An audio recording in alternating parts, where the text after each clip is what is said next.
దృష్టి సారించాలి. కానిస్టేబుల్సే మన పోలీస్ శాఖకి మూల స్తంభాలు. మీరు లేకపోతే పోలీస్ శాఖ లేదు, మీరు లేకపోతే జీవం లేదు, మీరు లేకపోతే గుండె ధైర్యం లేదు. చాలా మంది ఉన్నతాధికారులు నాతో మాట్లాడుతూ, ముఖ్యంగా గ్రే హౌండ్స్ కానీ మీద యంగ్ కానిస్టేబుల్స్ చూసి చాలా మంది ఉన్నతాధికారులు కొన్ని సంవత్సరాలు నేను చెప్తా ఉంటారు, వాళ్ళని చూస్తే మాకు మా కష్టాలన్నీ మర్చిపోతాం, ఒకసారి వాళ్ళు మాకు ధైర్యం ఇస్తారని చెప్పి సందర్భాలు నేను చాలాసార్లు విన్నాను. సో కానిస్టేబుల్ ఉద్యోగం పోలీస్ శాఖకి మూల స్తంభం లాంటిది. సో నా తండ్రి కూడా కానిస్టేబుల్ గానే ఉద్యోగ జీవితాన్ని ప్రారంభించారు. పనిలో నిబద్ధతతో పాటు ఎదగాలన్న కాంక్ష ఆయనలో చాలా బలంగా ఉండేవి. కానిస్టేబుల్ నుంచి ప్రమోషన్స్ తెచ్చుకొని ఒక పోలీస్ అధికారి, ఒక ఏఎస్ఐగా స్థాయికి వచ్చారు.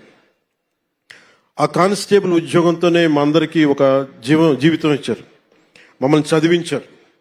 విలువలతో నిండిన ఆయన ప్రస్థానం నుంచి మేము స్ఫూర్తి పొందాం. సో మనకి ఇంత ఇచ్చిన సమాజానికి మేమేం తిరిగి ఇవ్వాలన్న ఆలోచనే నా ప్రభావం ఉంది. వారి ప్రభావంతో ఈ రోజున మేము ఏదైనా నిలబడగలుగుతున్నాం, ప్రజలకు ఏదైనా చేయగలుగుతున్నానంటే మీరు గుర్తుపెట్టుకోండి, మీలాగే మా నాన్నగారు కూడా ఒక కానిస్టేబుల్ నుంచి జీవితాన్ని ప్రారంభించి ఆయన స్ఫూర్తే నాకు ఈ రోజు మీ ముందుండే అవకాశాన్ని ఇచ్చింది. సో మీలో ఒకటిగానే నేను మాట్లాడుతున్నాను. అది మీరు ప్రజలకి అండగా ఉండండి, మీకు ప్రభుత్వం అండగా ఉంటుంది. పోలీసు ఉద్యోగం ఎంతో బాధ్యతతో కూడిన ఉద్యోగం. సమాజం పట్ల బాధ్యత, ప్రజలకి సేవ చేయాలన్న బలమైన కాంక్ష ఉన్నవారు మాత్రమే ఈ ఉద్యోగానికి వస్తారు. పోలీసు విధుల్లో క్రమశిక్షణ, నైతిక విలువలు, ప్రజల పట్ల సేవాభావం ముఖ్యం. ప్రజలకు ఎలాంటి ఇబ్బందులు కలిగినా, వారి హక్కులకి భంగం వాటిల్లిన అన్యాయం జరిగిన మొదటి గుర్తొచ్చేది పోలీస్ శాఖ. ఇందాక అనిత గారు చెప్తా, ఒక కానిస్టేబుల్ ఒక కాకి డ్రెస్ కనిపిస్తే ఒక లేని ధైర్యం వస్తుంది ప్రజలకి. సో మీరు వేసుకున్న కాకి సమాజానికి రక్షణ కవచం లాంటిది.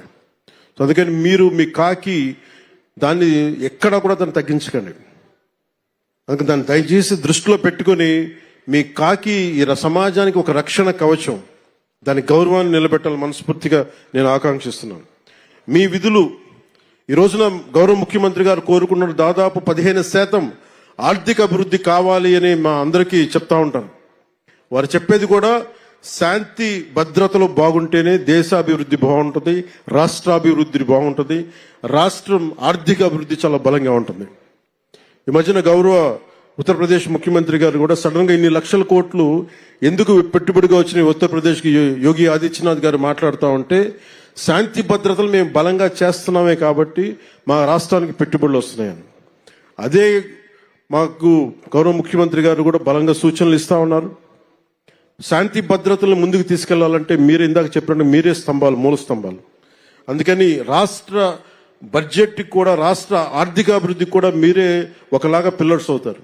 ఎందుకంటే మీరు శాంతి భద్రతలను కనుక మీరు సరిగ్గా పర్యవేక్షించగలిగితే ఈ రాష్ట్ర అభివృద్ధిలో మీరు కూడా చాలా కీలకమైన భాగస్వాములు అవుతారు. నేను ఈ సందర్భంలో మీ దృష్టికి తీసుకొస్తా ఉన్నాను. అలాగే కొన్నిసార్లు పోలీస్ స్టేషన్కి వెళ్తే నాకు న్యాయం జరుగుద్ది అన్న ఒక ఆకాంక్ష అందరికీ ఉంటుంది. ఒకసారి అది కొన్ని సందర్భాల్లో కొంతమంది వ్యక్తులు వ్యక్తిగత ప్రవర్తన కొన్నిసార్లు చెడ్డ పేరు వస్తుంటాయి.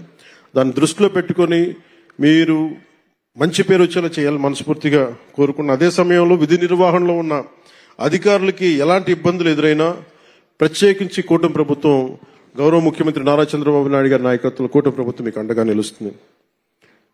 ఇటీవల ఒక గౌరవ మాజీ ముఖ్యమంత్రి గారు పోలీసు ఉన్నతాధికారులకు సైతం నేరుగా హెచ్చరికలు జారీ చేస్తా ఉన్నారు. మేము భవిష్యత్తులో వస్తాం, మేము చేస్తామంటే అంటే ఏ స్థాయికి వెళ్ళిపోయారో చూడండి.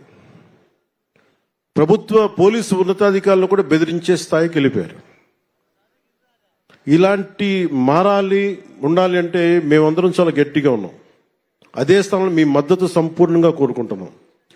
ఏ అధికారి కూడా, ఏ రాజకీయ నాయకుడు కూడా పోలీస్ అధికారులు కానీ, ఒక పోలీస్ కానిస్టేబుల్ దగ్గర నుంచి ఉన్నత పోలీస్ అధికారి వరకు బెదిరిస్తే ఉపేక్షించదు నారా చంద్రబాబు నాయుడు గారి నాయకత్వంలోని కూటమి ప్రభుత్వం. చాలా చాలా బలంగా తీసుకుంటాం, దాన్ని బలహీనంగా తీసుకోం మేము. అంటే ఇచ్చే ప్రతి స్టేట్మెంట్ చాలా it will be keenly observed.